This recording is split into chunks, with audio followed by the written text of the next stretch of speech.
E uma coisa que vem junto, eu acho, com esse discurso meritocrático também, né, da pessoa achar que vai chegar lá e tal, também é uma individualização, né, das pessoas, que é assim, é uma ferramenta direta capitalistas da burguesia para impedir a nossa coletivização, né, a nossa união enquanto classe aqui, e também um pensamento muito forte dessas pessoas, e não só dessas pessoas, mas daquelas pessoas que querem chegar lá também, e que a culpa, todos os problemas do Brasil, por exemplo, é o Estado, né? E aí com isso a gente vê o avanço de privatizações, tipo, com certeza tem gente defendendo que o que está acontecendo lá no Rio Grande do Sul é por falta de privatização, né? Por falta de Sim. capitalismo, né? E as pessoas... E, assim, num certo nível, eu consigo entender essas pessoas, né? Tipo, que estão ali desamparadas pelo Estado, a gente paga imposto e não vê as coisas acontecendo, de fato, a gente não vê uma melhora. Saiu o Bolsonaro, entrou o Lula, que, né, teórico, se falava muito em polarização nas eleições e tal, continua a mesma coisa. Aumentou aí nem R$ 100 o salário e tá a mesma coisa. O trabalhador tá precarizado igual, tá passando fome, tá apertado aí para pagar o aluguel e tal. Então, assim, dá para entender num certo ponto, assim. Só que aí tem pessoas, obviamente, que se aproveitam desse discurso para nos separar enquanto classe, né?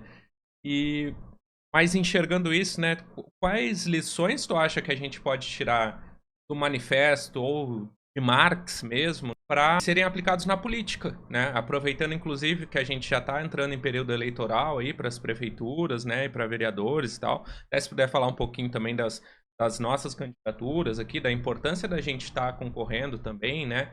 Mas é isso, quais lições que a gente pode tirar do comunismo para a política? Eu acho que a primeira lição é o próprio Estado, né? Então, assim, por um lado, as pessoas têm razão em criticar o Estado, porque é um Estado capitalista, né? Então, mesmo o melhor Estado capitalista, ele vai ter problemas. Então, a gente, inclusive, defende que seja estatal, que não seja privatizado, porque a gente entende que isso vai trazer melhorias, não vai visar o lucro. Então, é uma forma de enfraquecer o capitalismo. Mas, ainda assim, o próprio Estado capitalista, ele vai beneficiar o capitalismo de alguma forma. E não tem, isso é um ensinamento do manifesto que o Engels vai, Marx e Engels vão desenvolver, depois o Lenin vai desenvolver no Estado da Revolução, que a gente precisa acabar com esse Estado. Esse Estado não pode ser gerido, porque no manifesto, né, de novo, já comentei, mas o Marx vai dizer o Estado é um grande balcão de negócio da burguesia. Então ele vai, mesmo que a empresa seja estatal, ela vai atender interesse da burguesia. Né? Então a Petrobras foi lá e liberou não sei quantos bilhões de dividendos, de não sei o que, para os Isso. acionistas. Certo? Então, o Estado vai agradar, né? Então o Estado vai pagar o senador, o Senado lá, o Rodrigo Pacheco queria dar um quinquênio para os juízes, né? Vai não sei que ia custar não sei quantos bilhões por ano. Ou seja, o Estado ele vai atender a burguesia, mesmo o melhor dos estados capitalistas. Então, o primeiro papel é a gente entender que não é possível governar esse Estado. E todo mundo que tentar vai falhar. Todo mundo que tentar falhar vai ser massacrado e a burguesia vai se dar bem com isso. Então, a UP, o que a UP pensa das eleições? Né?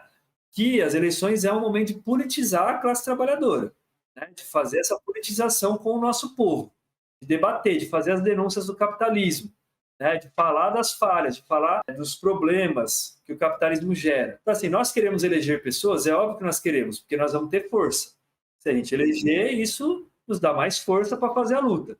Mas só por isso, porque a gente eleger pessoas vai nos dar a possibilidade de usar o Estado como uma ferramenta para a própria revolução. Né? Então, ter um vereador, uma deputada, prefeito, etc., vai nos colocar numa tribuna, numa visibilidade que vai permitir a gente falar mais do socialismo e do comunismo. Vai permitir a gente denunciar mais os crimes do capitalismo. Porque se fosse a gente do Rio Grande do Sul, nós resolveremos esse problema. Então, a gente ia fazer essa denúncia. Né?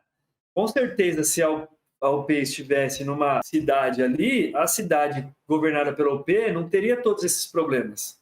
Teria sido vista a questão das enchentes, teria sido tirado as pessoas que moram em situação de risco, né? Então, isso tudo seria resolvido.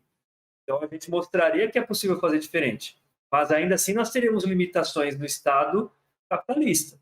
Então, a UP disputa as eleições porque é um espaço que as pessoas ainda acreditam. Então, não está superado. O parlamento burguês não está superado. Ele ainda é um espaço que as pessoas, por mais que as pessoas reclamem, xinguem, dizem que tem que jogar a bomba, as pessoas acreditam. Tanto é que as pessoas votam, as pessoas debatem, as pessoas reclamam do prefeito, da vereadora, do vereador, porque elas entendem que aquilo é um espaço. As pessoas se matam. Exatamente, por causa de um candidato, né, etc. Ou seja, as pessoas ainda levam a sério, as pessoas ainda reconhecem.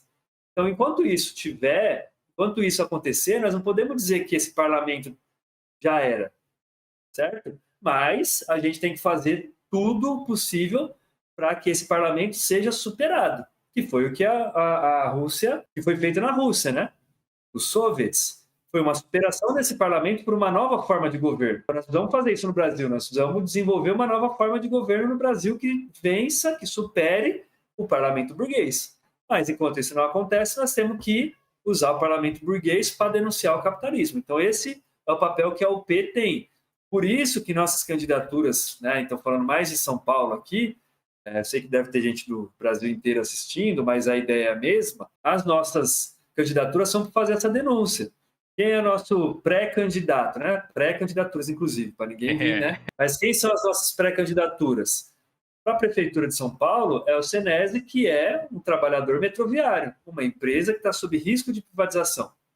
Para vereadores, vereadoras, Viola, que é um trabalhador da Sabesp, que recentemente foi privatizada com muita luta e continua a luta para tentar reverter essa privatização, né? Nós temos a Lígia, que é servidora pública da saúde, né, para fazer a denúncia das OS, para fazer a denúncia da destruição do serviço público. Nós temos aí uma estudante, que é a Dani, estudante negra da periferia, moradora de São Mateus, para falar de como a educação está sendo atacada, né? As universidades, cortes de verbas continuam no governo Lula.